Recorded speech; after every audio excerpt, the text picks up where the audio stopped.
Sean todos bienvenidos a este video donde vamos a ver el cálculo y obtención en campo de la eficiencia en intercambiadores de calor, en este caso de tipo de tubo. Correcto, aquí tenemos el esquema general donde tenemos nosotros un equipo donde tenemos intercambiador de calor. Aquí lo estamos observando.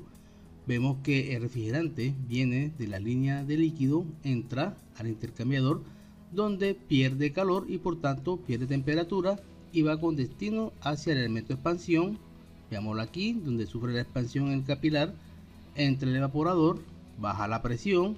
Aquí tenemos salida de evaporador. Vemos los gases del evaporador a baja presión y baja temperatura, y estos son los gases que absorben el calor que viene de la línea de líquido. Muy bien, y por esa absorción de calor simplemente estos gases ganan temperatura y van con destino al compresor, donde sufren el proceso de compresión con destino al condensador para cerrar nuestro ciclo. Muy bien, entonces nuestro objetivo es ver o calcular en este caso la eficiencia de intercambiador, y en otro video vamos a ver más tarde las ventajas de tener un intercambiador de calor en un sistema que no lo posee. Correcto, entonces vamos a empezar nuestro análisis aquí termodinámico. Aquí tenemos la estructura de nuestro intercambiador de tubo. Como ven, es un tubo, veanlo aquí, y aquí tenemos otro tubo que va por la parte superior, en los cuales los fluidos nunca se mezclan. Por tanto, en el tubo central vemos el refrigerante que viene del evaporador y viene con una baja temperatura, veanlo aquí, y a medida que va pasando por el intercambiador va adquiriendo temperatura o ganando calor y sale con destino hacia el compresor. Mientras en el tubo que va en la parte superior, vemos aquí, viene el refrigerante, en este caso puede venir del condensador o del recibidor de líquido. Ese refrigerante viene a alta presión, exactamente temperatura media, y va a ir en contracorriente, en este caso, con relación al flujo que viene del evaporador. Por eso se llama tubo en contracorriente. También podemos encontrar tubos en la misma corriente, pero el tubo contracorriente es más eficiente, por esa razón se hace de esta forma. Muy bien, entonces este líquido refrigerante a alta presión, vamos a ver que va a cederle calor, como estamos observando aquí, al refrigerante que viene del evaporador. Y por esa razón, porque está perdiendo calor, pierde temperatura y sale con menor temperatura hacia el elemento de expansión. Por tanto, podemos encontrar aquí cuatro puertos en los cuales podemos medir temperatura. Aquí tenemos la temperatura de entrada de refrigerante caliente. Bien, aquí tenemos la temperatura de salida de refrigerante caliente, mientras que aquí tenemos la temperatura de entrada de refrigerante frío o baja temperatura, y aquí tenemos la temperatura de salida de refrigerante frío, ¿cierto?, de baja temperatura, con destino al compresor. Con esos cuatro datos vamos a hacer nuestro análisis. Bien, aquí tenemos nosotros ya nuestra estructura, ya un poquito más pequeña, pero ya explicamos las temperaturas, ¿correcto? Por tanto, la potencia calorífica cedida por el refrigerante de alta temperatura, o sea, el que viene aquí, que está en amarillo, ¿cierto?, en estado líquido, que viene del recibidor de líquido, entonces se la cede a quién, al que viene a baja presión del evaporador, como estamos viendo aquí. Por tanto, en el punto de vista de la ecuación, aquí el flujo de calor cedido está en función del flujo másico de refrigerante caliente que entra aquí al tubo que está en la parte superior, por el calor específico del refrigerante caliente. Obviamente dependemos del flujo del calor del tipo o del tipo de refrigerante que estemos usando, por la diferencia de temperatura que hay entre la temperatura del refrigerante caliente que entra, mírenlo aquí, menos la temperatura que sale del refrigerante caliente, esta que está por acá. O sea, la diferencia con la que entra y con la que sale dicho refrigerante, en pocas palabras. Eso es lo que me está diciendo esta ecuación.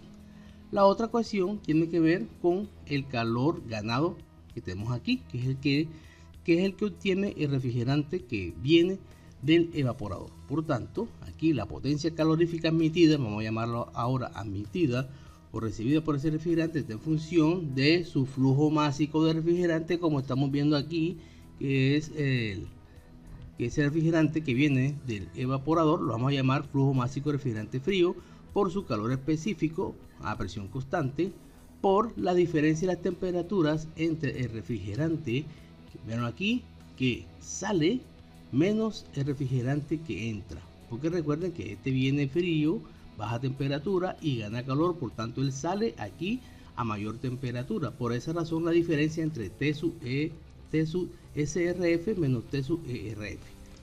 En cambio este pierde calor, por tanto aquí la diferencia viene siendo T sub ERC menos T sub SRC, que está aquí. Entonces aquí tenemos ya nosotros la igualación de nuestras ecuaciones. Por tanto, la potencia calorífica que se intercambian ambos fluidos son iguales. Eso es lo que estamos diciendo. Lo que cede el fluido caliente lo adquiere el fluido frío. Por tanto, puedo decir que aquí esta expresión, que el calor cedido es igual al calor admitido, y por tanto puedo igualar ambos resultados de las ecuaciones que vimos anteriormente. Muy bien, por eso está la igualación que vemos aquí. Seguimos. Ahora es muy importante definir aquí lo siguiente en este punto de vista. Vamos a ver aquí que la potencia calorífica intercambiada también se puede expresar como, y eso recordando todos los videos que hemos visto de la evaluación de los condensadores, que esa calor intercambiado está en función del factor K, ¿cierto? Coeficiente de revisión de calor, por el A, que es la superficie de intercambio de calor, por la diferencia media de temperatura, que se llama delta TM. Recuerden que lo vimos cuando vimos la parte de los análisis de los condensadores. Por esa razón no vamos a entrar en detalle sobre esto. Recuerden que esa diferencia media de temperaturas está en función de la temperatura media de refrigerante caliente menos la temperatura media de refrigerante frío. Por tal razón, como es la media, tomamos aquí, veanlo aquí, esta es la temperatura, esta es la expresión que me da la temperatura media de refrigerante caliente menos la temperatura media de refrigerante frío, en función de las temperaturas que entran y salen de mi intercambiador, ¿correcto? Si deseamos nosotros tener un valor más preciso, entonces nos vamos a la temperatura media logarítmica, veanlo aquí, que está en función del delta T1 menos delta T2, y logaritmo natural de delta T1 entre delta T sub 2. Reemplazándolo tenemos aquí los valores. Se los puse porque si desea un cálculo más preciso, pues es necesario utilizar esta expresión, pero podemos utilizar este y tenemos unos cálculos bastante cercanos. Bien, a continuación ya vamos a salir la parte de cálculo, no se preocupen, vamos a definir aquí otra cosita que ya lo que nos va a terminar la fórmula final. Tiene que ver que cuando se da la máxima transferencia de calor o eficiencia. Entonces tenemos dos situaciones donde esto ocurre. Cuando se da la primera opción, tiene que ver que cuando la temperatura del refrigerante caliente que sale aquí, en este caso, iguala a la temperatura del refrigerante frío que entra. Mírenlo aquí. Cuando estas dos son iguales, yo tengo el máximo, la máxima porcentaje de eficiencia o 100%. También puedo analizar esto bajo otra condición, con estas dos temperaturas. Y la máxima eficiencia también la puedo obtener cuando tengo que la temperatura del refrigerante de frío que sale me iguala a la temperatura del refrigerante caliente que entra. Estos dos que están aquí. Entonces tengo dos opciones, lo cual me facilita a mí que yo puedo hacer el cálculo de la eficiencia tomando dos temperaturas como referencia. Entonces vamos a ver cómo seguimos este cálculo. Por tanto, vemos aquí que la eficiencia es igual a la transferencia de calor real entre la transferencia máxima de calor que se puede dar aquí en este accesorio. Ahora, si vamos a reemplazar los valores que están aquí, mírenlos aquí, tomamos los valores en función 1, primera fórmula en función de las temperaturas, estas que están aquí, mírenlo aquí, y aquí está sobre T sub ERC menos T sub ERF, que sería la transferencia máxima de calor. O tomo las temperaturas de los valores, este que entra y este que sale, mírenlo aquí, aquí lo tenemos, véanlo, sobre el mismo denominador que tenemos aquí, que sería TERC, este que está por aquí, menos T sub ERF. Miren, la diferencia entre los dos valores más altos, valor más alto y valor mínimo que tenemos acá.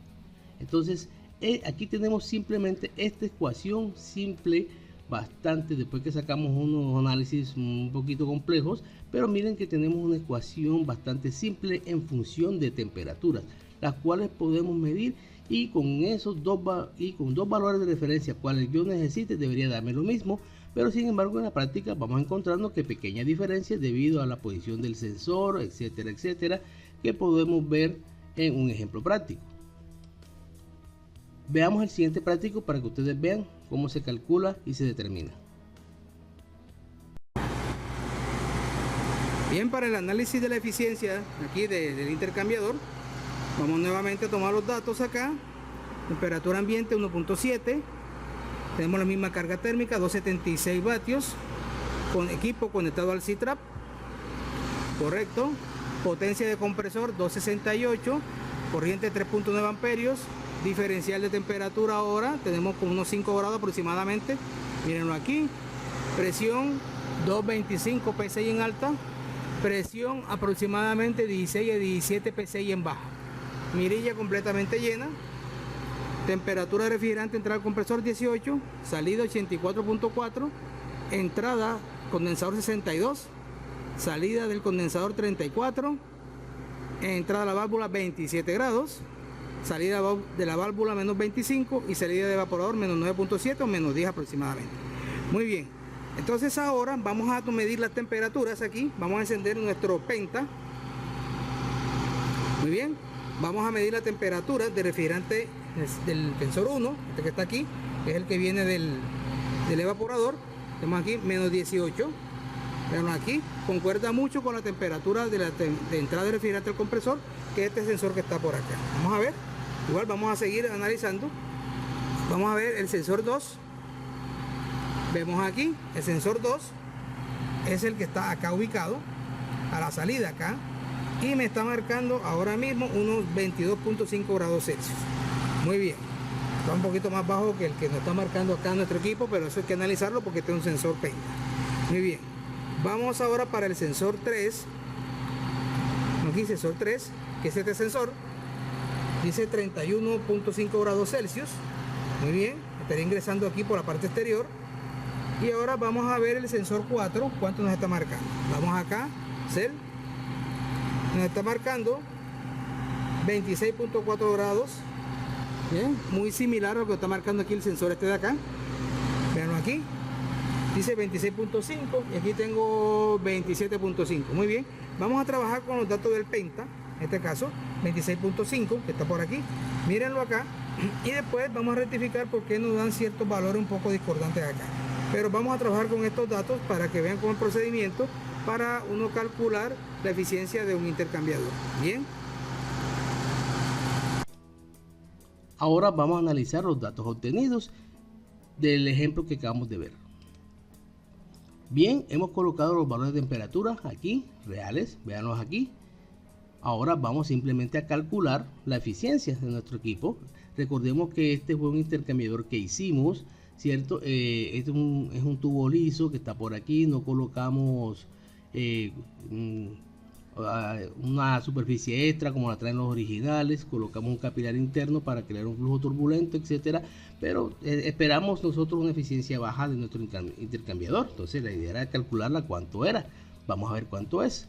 Entonces, reemplazando los valores, vean que tenemos aquí simplemente con los dos valores. Si tenemos la primera parte de la ecuación que tiene en cuenta aquí, en este caso, la salida la entrada 31.5 menos este 26.5, vemos aquí que nuestra eficiencia es de un 37%.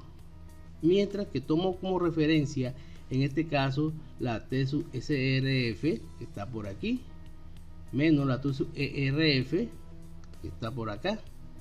Mírenlo aquí, 18, que viene siendo entonces, tengo 33%. ¿Por qué la diferencia? Vean que la diferencia que hay entre estos dos valores es 0.5. Veanlo aquí. Aquí tengo unos 5 grados aproximadamente, mientras aquí tengo 4.5 grados. Entonces es ahí la diferencia. Vean con un equipo ya real me está mostrando diferencias. Y esta diferencia deberían ser las mismas, 5 y 5 para que me diera 37 y 37. Debería darme 37%, pero resulta que acontece que aquí tenemos un equipo ya real donde el contacto del sensor aquí en la entrada, el contacto de salida puede estar un poquito flojo, puedo tener suciedades, malos aislamientos de los sensores que me inciden en un error. Entonces aquí lo tenemos, pero sin embargo vemos que nuestro equipo está alrededor de un 35% de eficiencia, lo cual nos esperábamos nosotros.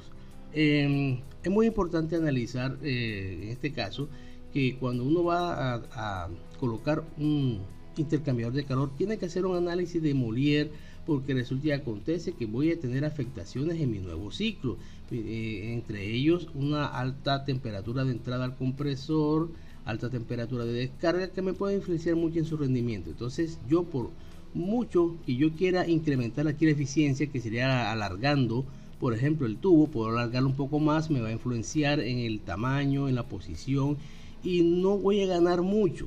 Entonces, ¿por qué razón? Porque mientras más eficiente es el asunto, aquí más baja la temperatura de salida a que va hacia el elemento de expansión, que sería este, ¿no?